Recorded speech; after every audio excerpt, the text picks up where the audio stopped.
அழைத்து வாருங்கள்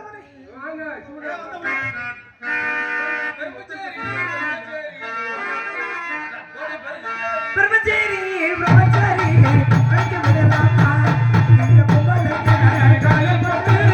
அழைக்க விடலாமா மாமா பச்சை ஞான போய அதோட தந்தாய் வேணாமா வேணாமா அவா அவா அவா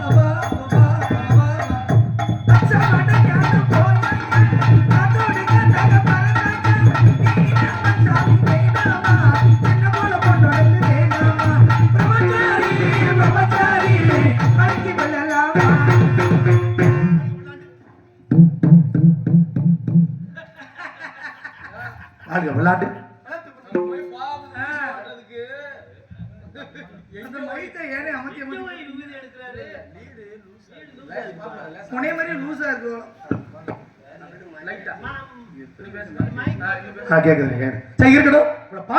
மகிழ்ச்சி அடைகிறேன். அடுத்த காவலில் இருப்பது யாருமா? உங்கள் சிரித்த முகத்தோட வர சொல்லுங்க. பாடி விளையாட்டு அந்த சிரிப்பு உனக்கு வேணாம், ஆபத்து. வள்ளி கண்ணு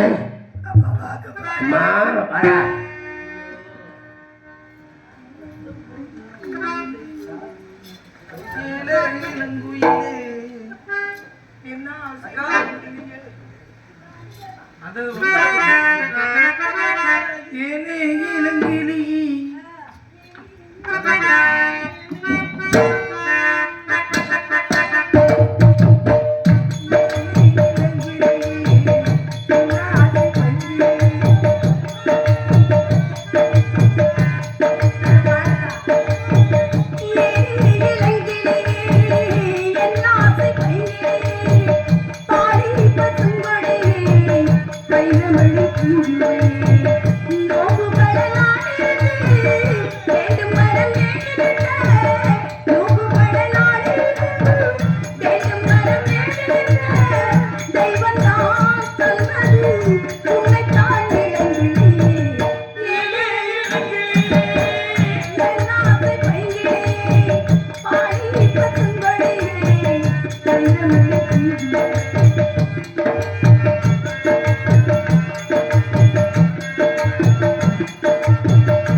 நம்ம இடத்துக்கு இவர் வந்துட்டாருமா பிரம்மா வலதுடை வந்து தோட்டி பத்தவன் மகான் வரை எழுத்து வாருங்கள் என்ன ஐயோ வாழ்த்துக்களை தாங்கள் எனக்கு தந்திர வேண்டும். தாங்களை வாழ்த்துவது வணங்குவது உங்களுடைய முறையாய பண்பு. அப்படியே வாழ்த்தி வரவேற்போமா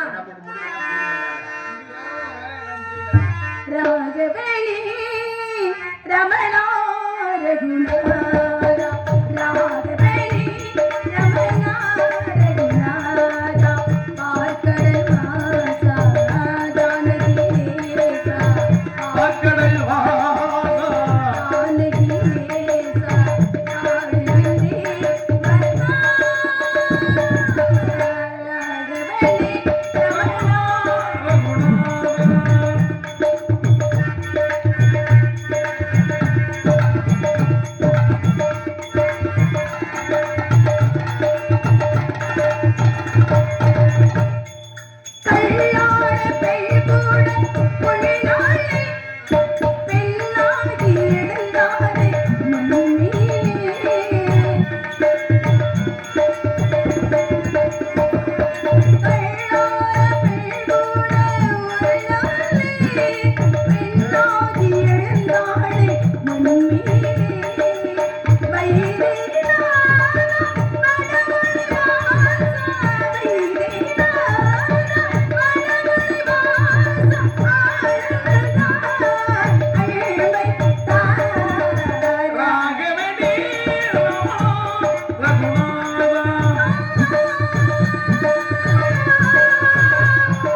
தங்களது பரதநாட்டியம் மிகவும் சிறப்பாக இருந்தது. அவன் நல்ல பரதநாட்டியம் ஆடினேன்.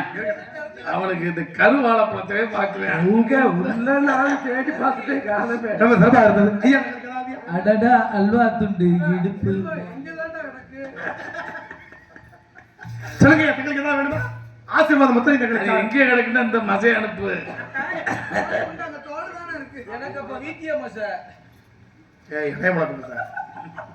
அண்ணனின் ஆட்டத்திற்காக எனக்கு 100 ரூபாய் அன்பளிப்பு. பரதநாட்டிய சாந்தி நடனம் எல்லா பேரும் சாந்திக்கே சேரும். 100 ரூபாய் அன்பளிப்பு அளித்த எனது அன்பு தம்பிகளுக்கு எனது சார்பிலும் நான் சார்ந்த கலை குடும்பத்தின் சார்பிலும் நன்றி.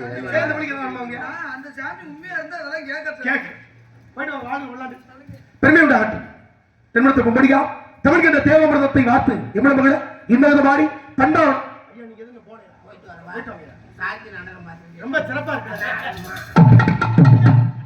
அந்த ஒரு கை இப்படி ஒரு அசைவு அது எப்படி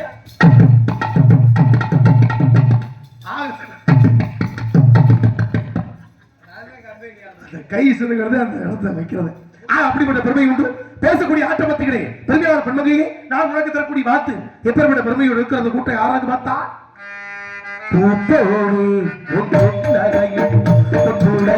கண்டேனம்மா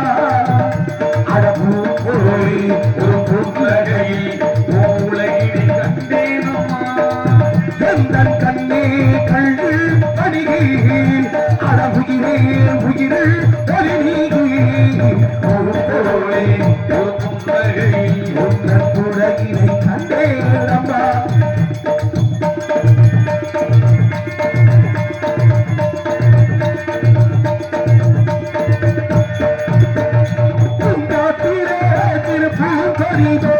நீ நடப்பது நாட்டிகமே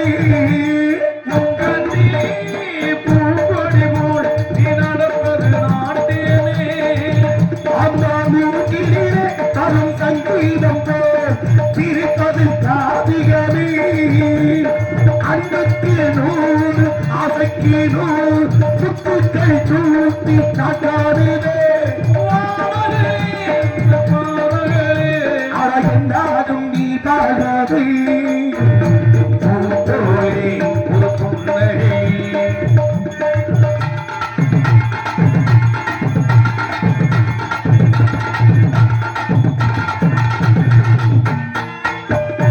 அம்மா வந்து அதும் கண்டு குட்டி அது தாய்மகை கொண்டாடுது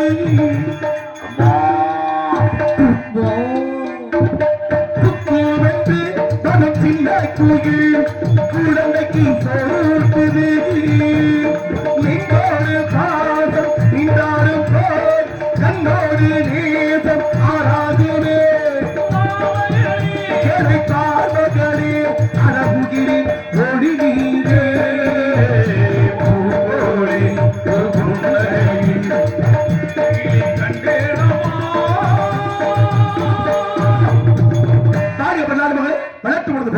எல்லாம் சிறப்புப்பட்டு தாரணியில் பேரு புகழ்பெற்று முருகப்பெருமா திருவருளா தாங்கள் பல்லாண்டு கால வாழ 4 நாட்டுகள் எப்படும் உண்டு. எனவே குழு வளக்கூடிய கொடி அந்த அர்த்த சிந்தாமரை போன்ற நீங்கள் ஆயுத வதன வளர ஏழை ஆழ்ந்து பெற்றதை அன்பாக ஏற்றுக்கொண்ட நான் ஒரு பொழுகிற இளவாழ்வுக்கான சில கருத்துக்களை எடுத்து வைத்தா கேட்பாய் என்ற நல்ல இனத்தின் அடிப்படையில் தங்களுக்கே உரித்தான நாடு எந்த நாடு என்ற வார்த்தை கேட்டுட்டு மற்றொருத்த சொன்னா இந்த நாடு பட்டு பீடிக்க கண்டு ஓடி பாடே பண்டு வெளிக்க கண்டு மொழி மாறே ஆக்கள் பாட்டிருக்கும் நாடது சொல்லோ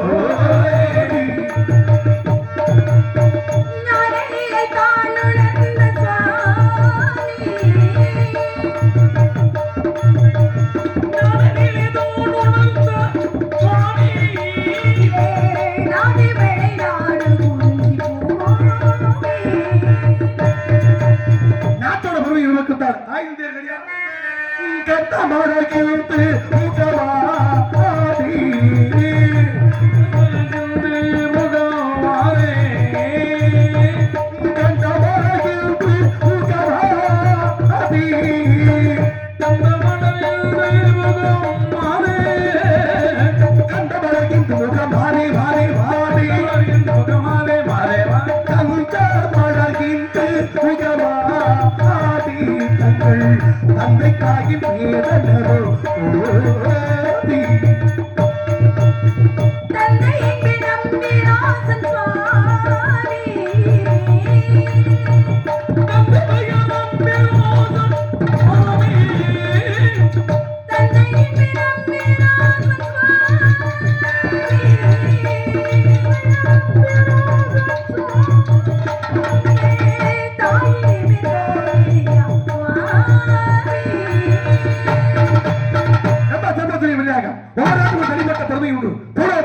உங்க நாடு எந்த நாடு? தொண்டை நாடு. மூவேந்தர்கள் ஆண்ட நாடு. பேர் சொல்ல பாண்டிய நாடு. சேர நாட்டுக்கு ஒரு பெருமை கொடுத்தாரு. சேர நாடு வேதம் உடைத்து. சோழ நாடு. போர் உடைத்து. பாண்டிய நாடு. துடைத்து. அதுவரை உங்க நாடு சான்றோர் உடைத்த அறிவை வளமுந்த நாடு என் நாடு தொழில் அப்படின்ற பெருமையை கொடுத்து வச்சிருக்காங்க. ஆமா. அந்த பெருமை கடைசி வரைக்கும் இருக்க வரது ஒரு பாக்கடை. இருக்கிறதுக்கு தானே வந்து சிறப்பு சேர்க்க வந்திருக்கேன். பேச பெருமை இருக்கணும்ல. ஏன்னா இல்லாம பறக்குமா? அல்லாமல் குறையுமா? இல்லாம வலிக்குமா? அச்சாதானே நடக்க முடியும். நடக்கிறது நடக்க முடியும். இல்லைன்னா பேசாம ஓரமா உட்கார்ந்துடு. இத கூட நம்ம சாட்சி காட்டிப்படலாம். ஆமா. இல்லாம பறக்குமா? பறக்கத்தானே செய்யுது. இல்லாமல் எப்படி பறக்கும்? பல இடங்கள்ல ஒரு விஷயத்தை இருக்கிற மாதிரியே பல பேர் பேசி கிளப்பி விட்டுருவாங்க. ஆமா ஆமா. இல்லாம பறக்கக்கூடியது வதந்தி. ஊருக்குள்ள காட்டுத்தீய பறவை. ஆமா. அது பொய்யா உண்மையா தெரிஞ்சுக்கிறவே பல வருஷம் ஆயிடுச்சு. அல்லாமல் குறையுமா அப்படின்னா குறையும். ஏன்னா இப்ப வந்து குளத்துல நீர் கிடக்குன்னா குளத்துல வந்து யாருமே அல்லாட்டாலும் சரி. அதாவது நீர் ஆகப்பட்டது வெயில் அடிக்கின்ற போது ஆவியாக மேல போனோம்னா குறைஞ்சிரும் மத்தி நீரும். உண்மைதான். அப்ப வந்து அல்லாமல் குறைகின்றது இல்லவா? உண்மைதானங்க. இல்லாம வலிக்குமான அது வலிக்கு. எப்படி வலிக்கும்? அடுத்த ஆள் இருக்கான ஒரு மனசு போய் கையினால அடிக்க வேண்டிய அவசியம் இல்லை. பிறகு? அவங்க மனசு நோகுற மாதிரி ஒரு வார்த்தையை பேசிட்டோம்னா மனசு வலிக்குமா? அப்ப கில்லாம வலிக்குமானா பிறகு நோகும்படி வார்த்தைகளை விடுறது. அப்ப நெருப்பில்லாம புகையுமா அப்படிங்கிறாங்க. சரி. ஏதாவது நடந்தா தானே வந்து வதை என்ற பேச்சு கண்டிப்பா. வரும். உண்மைதான். இல்லைன்னா வந்து வருமா? அரசர் பக்கத்துல அப்படிதான் நடந்திருக்க முடியும். வதந்தி என்றது நெருப்பில்லாமல் புகையக்கூடியது. அப்படிப்பட்ட பெருமை இருக்கு. ஆமா. ஏன்னா காட்டுத்தீய கூட அமர்த்திவிடலாம். ஆனா அந்த வதந்தி அமர்த்துறது ஒன்னைக்குமே அடைக்க முடியாது. அப்படிப்பட்ட பெருமைக்கு மத்தியில் நம்ம போகக்கூடாது. எல்லாத்தையும் அடைச்சிரா இந்த தக்கலத்தை இப்படி ஒண்ணு இருக்கு. இருக்கு. அதுக்கு அடைக்க முடியாது. ஏன்னா 14 திருடர் ஒரு நாள் ஆப்படுவாரு. நம்ம ஊருல பொய்யா சொல்றது தப்பு இல்ல. என்னைக்கு பார்த்தாலும் எப்ப பார்த்தாலும் எந்த நேரத்திலையும் பொய்யா சொல்லி தெரியக்கூடியவன் என்னைக்காவது ஒரு நாள் உண்மையை பேச நடப்பேன். உண்மை உண்மை. அன்னைக்கு அதுவும் போய் நம்ம நடப்போம். அதான் உண்மை. ஆனா அத தப்பு செய்யறது ஒரே கண்ண பார்வையில இருந்து தப்பு செய்யறேன். சரி. ஆனா பாக்கின்றவங்க 1000 கண் பார்வை அவனதான் பார்க்கணும் அவனுக்கு தெரியாது. அப்ப இருக்காதால அவங்க புலத்துறை யதார்த்த கணக்கு அப்படித்தான் இருக்கு.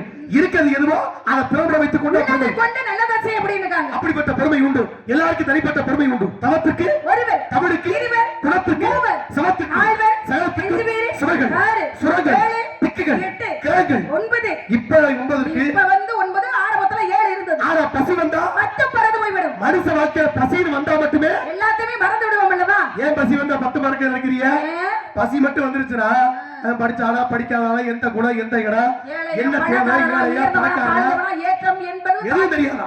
அதனாலதான் பசி வந்தா 10 மறக்கும். இறக்கும் போது வரக்கூடிய நோய் இறக்கிறது இருக்கின்றது பசி. அதனாலதான் அப்பை சொல்லுகிறான், ஒரு நாள் உணவை ஒழிகண்டால் ஒழியா, 2 நாள் உணவை ஏழென்றால் ஏழாய், ஒரு நாளில் என்னோவ அடியா இடும்பை கூறி என்பதை பாட்டப்படுறான். என்ன அர்த்தம்? ஒரு நாளைக்கு தேவையான உணவை சாப்பிடாம 2 நாள் வயிறு கேட்காது. 2 நாளைக்கு சேர்த்து சாப்பிட்டு வச்சுக்கிறதால வயிறு கொள்ளாது. அதை பசி பிடிங்கார். இந்த உலகத்துல பசியாத வயிறு இருக்க வேண்டும். இந்த உலகத்துல எவ்வளவு பெரிய ஆளா இருந்தாலும் பசிக்கக்கூடிய தருவாயில் ஒரு மனிதன் இருக்கக்கூடாது. எல்லாருடைய பசி பிடியை போக்க வேண்டும் என்று சொல்லிதான் இன்னைக்கும் அருட்பெரும் ஜோதி தனிப்பெரும் கருணை வள்ளலார் சத்திய தர்மசாரியை நிறுவி இந்த உலகம் முழுக்க எல்லாருடைய பசி துயரத்தை போக்கிய மகா ஒரு மனிதர் ராமலிங்க அடிகள் வாழ்ந்து பெருமை சேர்த்தார்ல. வாடிய பயிரை கண்ட போதெல்லாம் மனசு வாடின. அருள் பரிஜோதி தனிப்பெரும் கருணை ஒளி. அன்றைக்கு வந்து வாடிய பயிர் எப்படி வாடி போயிருக்கு அதே மாதிரி மக்களுடைய மனசு பசியா வாடி போயிருக்கணும். அந்த பிணியை தீர்க்கணும் அப்படின்னு சொல்லி வடலூரி பிறந்த விளையாடப்பட்டவர் தைப்பூச திருநாள் என்று மூட்டப்பட்ட அன்னச்சத்திரம் இன்னும் எரிந்து கொண்டு சொன்னார். பசித்திரு தனித்திரு விழித்திரு. பசினா எந்த பசினா? பசினா அறிவு பசியோட இருக்கு. அறிவு பசி இருக்கணுமா? நாளைக்கு என்ன பண்ணலாம், நாளை கழிச்சு என்ன பண்ணலாம், எல்லாம் பேசுற சிறப்பா இருக்கும் அப்படின்னு அறிவு பசி இருந்தா மட்டுமே வாழ்க்கை அப்படின்னா தனிமையில சிந்திப்பு மனத்தாண்மை ஒருத்தருக்கு இருந்துகிட்டே இருக்கணுமா? 1000 பேர் என்னாலும் தன்னை ஒருவன் திறமையா தனிமைப்படுத்திக் தனிமை ரொம்ப அவசியம். என்னைக்கு விழிப்பு கண்ணோட்டத்தில் இருக்க வேண்டுமா?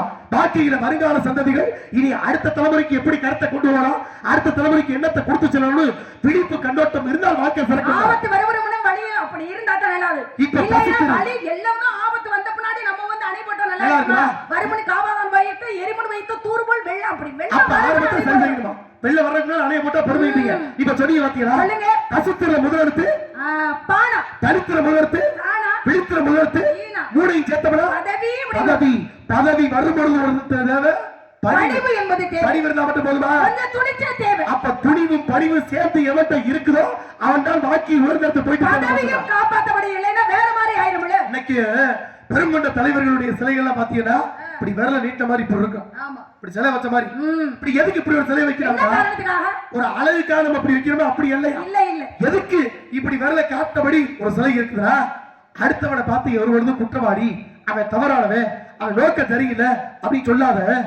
அடுத்தவனை பார்த்து குற்றவாளி நீ கையை நீட்டினா 3 விரலே 2 விரல் அவனை பார்க்க, ஆனா 3 விரல் நம்மளை நீ முதல்ல வந்து குற்றம் இல்லாதவன இருக்கிறாயா அப்படின்னு கேள்வி கேட்கும். அடுத்தவரை குறை சொல்லக்குள்ள ஒன்ன நீ திருத்திக்கிட்டியா, அடுத்தவரை ஏன் நீ சொல்ற அப்படின்னு சொல்லக்கூடிய ரொம்ப பேர் ஊருக்கு உபதேசம் பண்ணிக்கிட்டு இருக்காங்க ஆமா. முதல்ல அவங்க குறையை பாக்குறல்ல அடுத்தவர் குறையை பார்த்தே பேசுறதே உலக வழக்கமாக விட்டது யதார்த்த வழக்கம் தானமா இன்னைக்கு நீங்க பாக்குறீங்க நல்லா பெருமையா இருக்கு போற வழியில திடீர்னு போய் வீட்டுக்குள்ள இருந்து அவசரத்துல ரொம்ப நிலப்படி இடிச்சது ஏன்டா கத்திரம் கேட்ட என்ன சொல்லுவான் நிலை நம்மள இடிச்சிருச்சு நிலை இடிச்சுச்சா இல்ல போய் நம்ம போய் இடிச்சுக்கிட்டோமா நம்ம இடிச்சு விட்டு நிலைய குத்த சொல்லலாமா வழியில போய்கிட்டு இருப்பா திரும்பி முள்ள ஏதோ குத்திரு ஏன்டா கத்திரம் கேட்டா என்ன சொல்றான் முள்ளு குத்திருச்சு முள்ளு குத்தி பிடிச்சா முள்ளு மேல போய் நம்ம கால நம்ம தான் கால வச்சோம் முள்ளு குத்திருச்சு ஆனா பேசுறது விளக்க பேச்சு என்ன அப்படி முள்ளு குத்திருச்சு அப்படின்னு சொல்றோம் அப்ப யதார்த்த வழக்கில் ஒரு பீங்க இருக்கு போற வழக்குல பட்டு போய் மிதிச்சு போறா ஏன்டா கத்திரம் கேட்டா என்ன நீங்க சொல்றான் அறுத்துருச்சுங்க பீங்க அறுத்து பிடிச்சா நம்ம போய் அறுக்கிற மாதிரி கால வச்சோமா நம்ம தான் கால வச்சு விட்டு எல்லாமே அடுத்ததான் வந்து குற்றம் அப்ப சொல்றோம் பாருங்களேன் அதாவது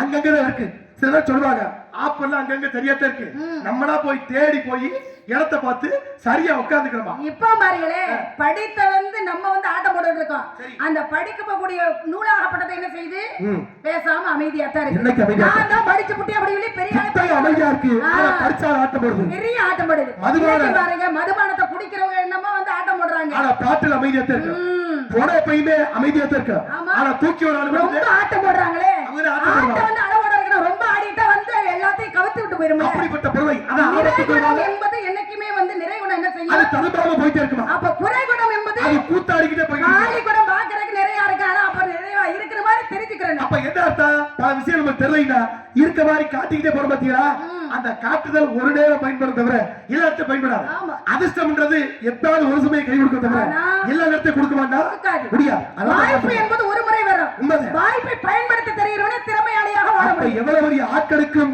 எப்படிப்பட்ட சூழ்நிலைகளும் தெய்வத்தால் ஆகாதனிலும் தன் முயற்சி முயற்சி பண்ணி வெறுத்த கூலி தரும் அப்படின்னு தன்னோட முயற்சி இருக்கிற வரைக்கும் அவனுக்கு வெற்றி உண்டு ஆக வரையினும் நாகாக்க காவாக்க சொல்லிடிக்கப்பட்டு சொன்னார்ல. ஒரு வார்த்தை வெல்லும் ஒரு வார்த்தை கொள்ளு அப்படின்வாங்க இன்னைக்கு நல்ல மனிதத்தை பட்டினா அள்ளிடலாம் சரி. வார்த்தைகளை சொல்லப்பட்டினா அள்ள முடியுமா அள்ள முடியுமா? ஒரு நாளும் அள்ள முடியாது எப்ப பார்த்தாலும் ஒருத்தர் கோவம் அதிகமா வந்துட்டே இருக்குமா கோவம் அதிகமா வரும்போது மயனை பார்த்து அப்ப சொன்னாரா உனக்கு எப்பப்பெல்லாம் கோவம் வருதோ இந்த செவத்துல ஒரு ஆணி அடிச்சு வை சரி. செவத்துல ஆடி எடுத்து ஒரு ஆணி அடிச்சு வை ஆணி அடிச்சு வச்சுக்கிட்டே இரு. எப்பப்ப கோவம் வருதோ ஆணி அடிச்சு வை எப்பப்பெல்லாம் உனக்கு கோவம் போகுதோ அப்ப அப்ப ஒரு ஆணியை புடுங்கு வெடிங்கிரு அடிச்ச அடியில உன்னை பிடிங்கிருந்தான் ஆமா. பார்த்தா எப்பப்பெல்லாம் சார்ந்த சொன்ன மாதிரி கோவம் வருதோ ஒவ்வொரு ஆணியா அடிச்சு வைக்க கோவம் ஒரு சட்டத்துல போயிடுச்சு எப்பப்பெல்லாம் அந்த கோவம் போகுதோ ஒவ்வொரு ஆணியா புடுங்கி எல்லா ஆணியும் எடுத்துட்டான் அப்பதான் அப்பா கேட்டாரா என்னப்பா உன் கோவம் எல்லாம் போயிருச்சா அதானே. எல்லா கோவம் போயிருச்சுப்பா கோவம் போயிருச்சு ஆணி எல்லாத்தையும் புடிங்கிட்டு போயிட்டாரா ஆணியை நீ புடிங்கிட்டப்பா ஆனா புடுங்கின பின்னால அந்த செவத்துல இருக்கிற நிலைமையை பாத்தியா ஆத்தாடி. என்னாச்சு என்னாச்சு அங்களுக்கு எங்க ஓட்ட ஓட்டையா பள்ள பள்ளமா இருக்குல்ல ஆமா அது போலத்த நீ ஆரம்பத்துல கோபத்துல கக்கின அந்த வார்த்தை எவ்வளவு ஒரு மனசை தைக்கும்னு தெரியாது நீ மறுபடியும் எடுத்துட்டேன்னு சொல்ற அது எத்தனை பேருக்கு புண்ணா இருக்கும்னு சிலருக்கு தெரியாது ஆக கோபத்துல விடக்கூடிய வார்த்தை என்பது எங்க போய் பாதிக்கும் வெந்த உடலில் வேலை பாய்ச்சுவது போல அதாவது புண்பட்ட மனதை புகை விட்டு ஆத்துன புகை விட்டு ஆத்தவா நல்லா இருக்குமா அது ஏற்கனவே புண்ணா போச்சு அதுல புகையை விட்டு ஆத்திரம் என்ன புண்ணா அது போகுது ஏங்க புண்பட்ட மனதை புகையை விட்டு ஆத்துன்னு சொல்றாங்க காத்துல மாறும் போச்சு ஆட்டால் விட்டால் பிராணம் போச்சு கல்ல கட்ட நாயக்கான நானே கண்டா கள்ளக்காரன் கல்லைக்கு தெரியுமா அற்புத வாசனை ஏமா சொன்னாங்க நான் முதல்ல கேட்டேன் அது இருக்குங்க கேட்டதுக்கு கேள்விக்கு கேள்விக்கு பதில் தான் வந்திருக்கு அந்த கேள்விக்கு கேள்வியே துன்பத்தை கேட்டது அளித்த போராட்டத்துல என்ன அர்த்தம் நினைக்கிறீங்க என்ன வேணும் இன்னைக்கு பூலகத்துல எவ்வளவு பெரிய ஆளா இருந்தாலும் மனசு புண்பட்டு இருக்கு கவலையா இருக்கு பேசுறதுக்கு ஆறுதல் இல்ல அப்புறம்? வழி இல்ல என்னடா வாக்கு எப்படி இருக்குன்னு வெறுத்து போய் மணல் ஆறுதல் இல்லாம திருந்தோம்னா இந்த மனசை ஆத்துறதுக்கு ஒரு வழி இருக்கா உன் மனது புண்பட்டு கிடக்கக்கூடிய சூழ்நிலையில இல்லையா உனக்கு எது பிடிக்குமோ ஒரு கச்சேரி பிடிக்குதா ஒரு ஆடல் பாடல் பார்க்க பிடிக்குதா ஒரு பாட்டு கச்சேரி பார்க்க பிடிக்குதா ஒரு நாடகம் பார்க்க பிடிக்குதா உனக்கு எந்த செய்தி ரொம்ப பிடிக்குமோ அந்த இடத்துல உன் மனதை புக விட்டு ஆத்துங்க அப்ப மனது புண்பட்டு இருக்கக்கூடிய சமயத்தில் உன் மனதை உனக்கு பிடிச்ச நிகழ்ச்சியில் புக விட்டு ஆத்து என்றதை நம்மால புகைய விட்டு ஆத்து மாத்திட்டோம். எப்படி மாறி வந்து ஒரு தப்பா புரிஞ்சுக்கிட்ட பாத்தீங்களா எப்படி பாத்தியா? வெள்ள கண்டா நாயக்கண்டா கள்ளக்காரன் அப்படின்னா சரி. ஒரு கருங்கலை எடுத்து வந்து சிற்பியாகப்பட்டவன் வந்து இதுல எவ்வளவுலாம் செதுக்கலாம் நினைக்கின்றவன் ஓஹோ. அழகான ஒரு வந்து நாயை உருவமாக வந்து படைச்சிருவான் சரி. அது பாக்குறவங்களுக்கு சிற்பியாக பாக்குறவனுக்கு கல்லா தெரியாது ஒரு சிலையாக நாயாக தெரியும் ஓஹோ. ஆனா நாயா பாக்குற அவங்களுக்கு மத்தவங்களுக்கு என்ன தெரியும் ஒரு கல்லா தான் தெரியும் அந்த பார்க்கக்கூடிய பார்வை. கல்லா பார்க்கும்போது நாயாக தெரியாது நாயா பார்க்கும்போது கல்லு தெரியாது எல்லாருக்கும் அப்படிதான் இருக்கு கல்ல கண்டா நாயக்கண்டா கலக்கடா கேக்குறீ சுவாமி எந்த விஷயமா அப்படித்தான் நாய் உள்ளது வந்து உலகத்துல வந்து நன்றி உள்ள ஜீவன் தான் எதை சொல்லுவான் நாய் என்ன சொல்லுவான் உண்மைதான். இப்ப ஒற்றுமையை யார்கிட்ட வந்து கத்துக்கிறலாம் ஒற்றுமையை காக்கை கூட்டத்திடம் விட்டுக் கொள்ள வேண்டும் சுறுசுறுப்பை யார்கிட்ட வந்து கத்துக்கிறலாம் கத்துக்கலாம் எறும்பிட்ட கத்துக்கணும். உழைப்பை வந்து யார்கிட்ட கத்துக்கலாம் எனக்கு தெரிஞ்ச வரைக்கும் கழுதைகிட்ட முதல்ல கத்துக்கணும். ஒழுக்கத்தை வந்து எதுல வந்து கத்துக்கலாம் ஒழுக்கத்தை புறாக்கள் இருந்து இப்படி கத்துக்கணும். எல்லாம் ஒவ்வொருத்தரையும் ஒவ்வொரு விதமா கத்துக்கிறேன் உண்மைதான். ஆக இருக்கிற இந்த உலகத்துல பாவ புண்ணிய கணக்குல தான் வந்து ஒவ்வொரு பிறவியும் வந்து கிடைக்கிறது சரி. பூர்வ ஜென்ம பயனாலதான் நம்ம வந்து மனித பிறவியாக பிறந்திருக்கோம் உண்மைதான். இப்ப நாயாக வந்து ஒரு இனம் பிறக்குது மனிதர்களாக பிறக்கிறார்கள் பறவையாக பிறக்குது ஒவ்வொரு ஜீவனும் ஒவ்வொரு கணக்கு நாயாக பூமியில வந்து அவதாரம் எடுக்கிறதுக்கு பிறக்கிறதுக்கு என்ன காரணம் தர்மப்பட்டவள் உலகத்தில் தலை சிறந்த தத்துவத்தை போதிக்கக்கூடியவன். இன்னைக்கு பஞ்ச பாண்டவர்கள் யார் சொல்லுவா? தர்மன் பீமன் அர்ஜுனன் நகுலன் சகாதேவன் இவர்கள் எல்லாரும் சொர்க்கத்துக்கு போனாங்களா? இல்ல சொர்க்கத்துக்கு போனது யாரு? சொர்க்கத்துக்கு போனவரான வந்து பாண்டவர்கள் பார்க்கின்ற பொழுது முதல்ல வந்து இருந்தவர் கௌரவர் கூட்டமே. சரி. ஆனா முதல்ல வந்து சொர்க்கத்தை வாசலில் அடைந்தவன் தர்மன் ஒருவனே. தர்மை மட்டும் போன ஆசைப்பட்டாரா இல்ல தர்மை கூட தேவரை கூட்டி ஆசைப்பட்டாரா? அது எப்படி? தர்மன் வந்து போகின்ற பொழுது வந்து அந்த சொர்க்கத்துல இருந்து விமானம் வருகிறது. சரி. வந்து தர்மானி இதுல ஏறிப்பா அப்படின்னு கேட்கும்போது தர்மனோட கூட வந்தது ஒரு நன்றி உள்ள ஜீவன் நாய். சரி. இந்த நாய் முதல்ல ஏறினா நான் வந்து இந்த விமானத்துல ஏறுவேன். ஓஹோ. இல்லைன்னா நான் ஏற மாட்டேன். போய் இந்த நாயை போய் ஏறி சொல்றீங்க நான் ஏத்திட்டு போக முடியுமா அப்படின்னு சொல்றாங்க. சரி. நாய் வந்து ஏத்துக்கிறதுக்கு சம்மதிச்சா நான் வருவேன் இல்லைன்னா வர முடியாதுன்னு முதல்ல வந்து எது போனது அப்படின்னா அந்த நாயாகப்பட்டதுதான் சொர்க்கம். அப்ப அந்த நாயாக வந்தது யாரு? தர்ம தேவதை. அப்ப என்ன அர்த்தம்? நீங்க சொன்னீங்க பூலகத்துல ஒருத்தர் நாயை புறப்படுக்கிறான்னா நாயை புறப்படுத்தது யாரு? ஒரு கதை இருக்கணும்ல, ஒரு காரணம் இருக்கணும்ல, ஏதாவது ஒரு ஆழமான கருத்து பதிந்திருக்கணும்ல. அப்ப யாரு நாயா புறப்படுக்கிறாருன்னா ஆரம்ப காலகட்டத்துல ராமர் அரசாட்சி புரிந்து வரக்கூடிய நேரம். இந்த ராமர் அரசாட்சி புரியாது. அரசாட்சி புரிந்த நபயத்துல ஒரு நாய் அந்த அரண்மனைக்கு முன்னால குறைச்சுக்கிட்டே இருந்துச்சான். காவலாளி விரட்டி விட மறுபடியும் குறைக்குது. காவலாளி விரட்டி விட மறுபடியும் அதே வாசல்ல நாய் குறைக்க ராமருக்கு சந்தேகம் வந்துருச்சு. ஏன்னா ஒரு நாய் ஓயாம குறைச்சுக்கிட்டே இருக்கு, என்ன குறைக்குது? லட்சுமணா நீ போய் பார்த்துட்டு சொல்ல. பார்த்தா அந்த நாய் தலையில அடிபட்டு ரத்த வெள்ளத்தோட குறைச்சிட்டு இருந்துச்சான். என்ன காரணம்? உடைய யாரு இப்படி அடிச்சா? என்ன பிரச்சனை? ஏன் குறைச்சுக்கிட்டு இருக்குன்னு ராமர் நாயை கூப்பிட்டு கேட்கும் பொழுது நாய் பேசிக்கதான் ஆரம்பத்துல பேசுச்சுல. இப்ப பேசுது. நாய் வாய் திறந்து சொன்னிச்சா, என்னைய சாதாரண ஒரு சாலையில போகக்கூடிய சன்னியாசி அடிச்சுட்ட. என் ரத்தம் வர காரணம் அந்த சன்னியாசி. அந்த சன்னியாசிக்கு தக்க தண்டனை கொடுக்க வேண்டும் ராமான்னு கேட்டுச்சான். சரி பிரச்சனை இல்ல, யாரா இருந்தாலும் நாளறிவு ஜீவனா இருந்தாலும் செஞ்ச தப்புக்கு தண்டனை கொடுத்தாரு. உன்னைக்கு இப்படிப்பட்ட காயத்தை ஏற்படுத்திய அவன் யாரா இருந்தா சொல்லிட்ட, அவனுக்கு தண்டனை நிறைவேற்றப்படும். பரச்சொல்லும் கூப்பிட்டா, ஏன் இந்த நாயை அடிச்ச, எதுக்கு ரத்தம் இல்லைன்னு கேட்க. அப்பதான் சன்னியாசி சொன்னா, வழியில நானே சோறு வாங்கி சாப்பிட்டுக்கிட்டு போல போட்டிக்கிட்டு இருக்கேன். நான் யாசமா வாங்கக்கூடிய சோறை இந்த நாய் பின்னால வந்து அதை பத்தி எடுத்துக்கிட்டே இருக்கு. அதனால கடுப்புல கோபத்துல இப்படி கையில உள்ள தட்டெடுத்து மண்டையில ஓட்ட ரத்தம் வந்துருச்சுன்னு சொல்ல. என்னதே இருந்தாலும் நீ செஞ்ச தப்பு. நாயின்றது நாலறிவு, உனக்கு ஆறறிவு. ஆறறிவு உள்ள ஒருத்தன் கோபப்பட்டு நாயோட மண்டையை உடைச்சு இல்ல, உனக்கு தண்டனை வழங்கப்படும். ஆனா தண்டனைய நான் கொடுக்கல. இந்த நாய் என்ன சொல்லுதோ அந்த தண்டனை கொடுப்பேன்னு சொல்ல நாயை கூப்பிட்டா. இந்த ஆளுக்கு உன்னை அடிச்சு ரத்த காயம் உள்ள ஆளுக்கு என்ன தண்டனை கொடுக்கணும் நீனே சொல்ல. அப்பதான் நாய் சொல்லிச்சா, இந்த ஆளுக்கு தண்டனை கொடுக்கறதா இருந்தா நான் சொல்ற மாதிரி நிறைவேற்றுங்க. என்ன செய்யணும்? ஒரு கோயில்ல முக்கியமான ஒரு பதவி வைக்கக்கூடிய தர்மார்த்த பதவியில இந்த சன்னியாசியை போட்டுங்கன்னு சொல்லிச்சு. என்ன இப்படி பெரிய பதவியில அது? அப்பதான் பார்த்தா தண்டனை கொடுக்கலாம். இப்படி ஒரு பதவியை கொடுக்கலாமா? என்னடா அது ஆத்தா திண்ணையில நடந்தவனுக்கு திருக்குறள்ச்சா யோகாண்ட மாதிரி இப்படிப்பட்ட யோகம் நமக்கு தெய்வம் கூரையை பெற்று கொடுத்தது மாதிரில இருக்கு. சன்னியாசியா இருந்த நம்மளுக்கு கோயில தர்மார்த்த பதவி கிடைக்குதுன்னு இவன் சந்தோஷத்துல இருக்கியா?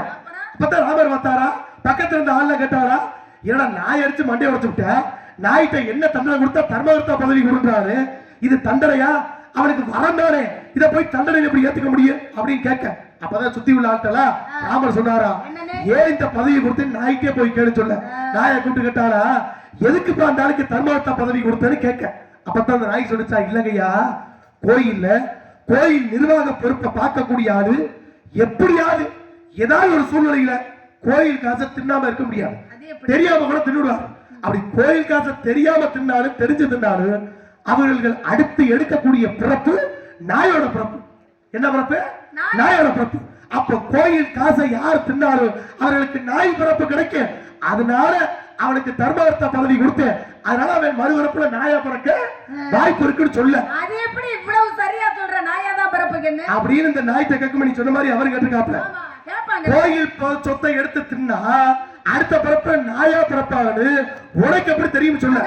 அப்பதான் அந்த நாய் சொல்லிச்சா போன வரப்புல நாடு தர்மவர்த்தவத்தை இருந்தேன், அதனால இந்த பிறவில நாயா அழைச்சிக்கிட்டு இருக்கேன் அப்படின்னு சொல்லி விளக்கத்தை கொடுத்தாப்ல. ஆக இப்படிப்பட்ட சூழல் இருக்கிற இப்ப போற வர்ற பிரச்சனை இல்ல. கோயில் காசுல இருந்து ஒரு 10 பசிக்கு சாப்பிடறது தப்பே இல்ல. அது நியாயமான பசி, அது சாப்பிடலாம், புண்ணியம் தான் அது. பசிக்கு சாப்பிடறது தப்பே இல்ல, ஆனா ருசிக்கு சாப்பிடலாமா? அதுதான் இங்க பிச்சை. ஆக எந்த ஒரு இடத்துக்குமே எதையும் அளவோடு எடுத்துக்கொண்ட வாழ்க்கைக்கு பெருமை.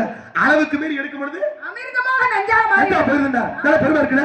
இரண்டு வீட்டுக்கு வெளிச்சம் தேவை, வருடத்துக்கு தண்ணீர் தேவை, காடிக்கு மோடி குரலுக்கு இனிமை உரலுக்கு உலக்கை பெண்களுக்கு பருவம் 7 இருக்கு. என்னென்ன பருவம்? ஏழை பருமை மங்கை மடங்கு அறிவை தெளிவை பேரிழம சொல்றது 7 வகை பருவம். ஆக அழைத்திருப்பது மூன்றாவது மங்கை பருவம். மங்கை பருவத பருவம். ஆமா சுவாமி. ஒவ்வொரு பருவத்துக்கு பெருமை இருக்கும். பெருமையில ஆறா கிடப்பாளா? அது எப்படி? ஒவ்வொருத்தருக்கும் ஒரு தனிப்பட்ட பெருமை இல்லாட்டி வெறுமையா போய்விடுவா? பேர்னா பெருமையான பெருமையாக எல்லாருக்கும் ஒவ்வொரு பேர் அமையும். சொல்லுங்க நாரத மகரிஷியே. இந்த உலகத்துல ஒவ்வொருத்தருக்கும் ஒரு தனித்துவமான பேர் அமைகிறவனா அதுக்கேத்தாப்புல நம்மளும் நடந்துக்கிறேங்க. உழைக்கணும். பாருங்க, நம்மளால முடியாது எதுவுமே இல்ல. நம்மால முடியாதது யாராலையும் முடியாது. அப்படி யாராலையும் நினைக்க முடியாது, கூடாது. யாராலையும் முடியாதது நம்மால முடியும். எவராலும் தலை முடியாது கூட்டு நம்ம நினைக்கிறோம். எப்பயுமே எவ்வளவு பெரிய கூட்டத்திலே ஒரு விஷயம் தெரியுமா? என்னம்மா? நம்மளுக்கு இந்த விஷயம் தெரியும் அப்படின்னு நினைச்சிட்டா அது பெரிய தலக்கணம். நம்மளுக்கு இந்த விஷயம் தெரியாது அப்படின்னு ஒருத்தன் நினைச்சானா அவன் தான் வந்து பெரிய அறிவாளி. இன்னைக்கு நம்ம பாத்துக்கிட்டு இருக்கா எப்பயுமே நம்முடைய கால்களை நம்பி நம்ம பயணிச்சோம்னா வெற்றி உண்டு. அடுத்தவர் காலை நம்பி பயணிச்சோம்னா வாழ்க்கை சிக்கலா போயிடும். இது எதுக்கு சொல்றான்? எதுக்கு? அடுத்தவர் காலை நம்பி பயணிக்காதன்னா நான் செங்கல்பட்டு போறாள் பக்கத்துல செக்கானூர்ல இறங்கிட்டு போயிருக்கேன். அது எப்படி? அப்ப அவன் காலை நம்பி பயணிக்காம நம்பி நம்மள முதல்ல நம்பணும். அடுத்தவன் தோப்பட்டை மேல ஏறி உட்கார்ந்து தானே ஒருத்தன் நம்பிக்கையோட நம்பினாதான் வந்து வாழ்க்கை சிறப்பு. உண்மை. அப்ப அடுத்தவன் தோப்பட்டையில ஏறி உட்கார்ந்து நான் தான் உலகத்துல வளர்த்தியானவன் காட்டுறதை காட்டு தனிச்சு நின்று நானே வளர்த்தியானவன் காட்டுறது ஆக சிறந்த பெருமை. உடைய பெருமைக்கேற்ற மாப்பிள்ள நான் பார்த்து வந்திருக்கேன். என்ன அப்படி சொல்றீங்க? நீங்க பார்த்துட்டு வந்தீங்க. உனக்கு ஏத்தாரு ஏத்தாளா? இந்த உலகத்தை எப்படி விடாம சொல்லுங்க, பிடிச்சினா சமதையில வரவு சொல்றேன். கேட்டுக்க பேர் மாப்பிள்ள எனக்கு மல்லிக்கு தான் கையாளோ மண்ணிலுள்ள மொழிகளா பேசாளோ எனக்கு மல்லிக்கு தான் கையாளோ உலகமுகை போட்டுக்கிட்ட மரமா ஒரு தனக்கு மறந்து வந்தா கருகம்மா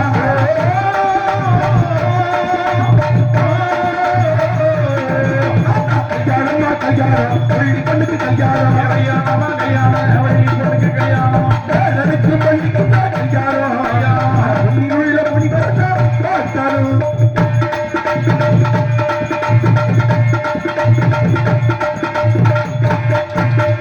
உலகமுகை பார்த்துக்கிட்ட முருகரத்தா பாரமா முருகரையே மறந்து கொண்டா பார்க்க சிறக்கும் தாரம்மா முருகரையே மறந்து சிறக்கும் தாரம்மா சொக்கநாதர் அடி சொக்கநாதர் அம்சமான முருகமா சொக்கநாதர் அம்சமான முருகமா முருகரையே மறந்து கொண்டா பெருமை வந்து சேரும்பா உங்களுக்கு சிறப்பு வந்து கூடும்பா எனக்கு மல்லிக்கு தான் கல்யாணம் உள்ள முடிகளெல்லாம் பார்த்தாலும்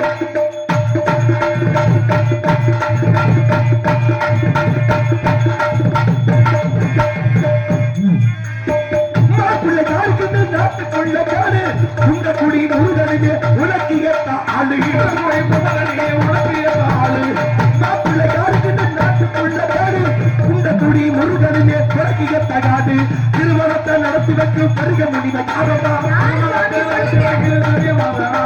திருமணத்தை நடத்தி வைக்கும் பெருக முடிவை காரணமா முருகனையே மறந்து கொண்டா பார்க்க சிறக்கு தானம்மா உனக்கு பார்க்க சிறக்கு தானம்மா எனக்கு மல்லிக்கு தப்பதாரோ அங்கிலுள்ள மணிவரனா அந்த பகல் கொடுத்த அவனுக்கு தலையில் பாசனை கொடுத்து கேளம்மா. நாங்கள் கூறிய வார்த்தை ஒரு நாள் நான் கேட்க முடியாது. புரிய மாப்பிள்ள ரத்திலும் தாரத்தில் முதல் தடவை போட ஊர்வல மாப்பிள்ளை கட்டிக்கமா நீங்க பார்த்துட்டு வந்த மாப்பிள்ளை பிடிக்காதனால குட்டி கொடுப்பதங்கள் கோத்தியத்தின் மலையம் குட்டி கொடுப்பதங்கள் கோத்தியத்தின் மலையம் ஒட்டம சொல்ல வந்து யாரை சொன்னார் கூட்டி குப்பை கொத்தத்தை முடிக்கண்டு அந்த முருகப்பெருமாள் 2 வரைகள் உன்னை தீர்த்துவிட சொல்லிக்கிறார். நாவல்ல இது பிரமுடிப்பான புலிகள் இது சத்ததால கட்டுகள்ல வருகிறே உன் திருமணத்துக்கு கட்டாளர்கள் அப்பா வழியாக சொல்லுங்க. நாரத மகரிஷி போயிட்டு வாங்க நீங்க போங்க. ஜலோ ஜலோ பண்டு ரங்கா கோயிதா கோமாளா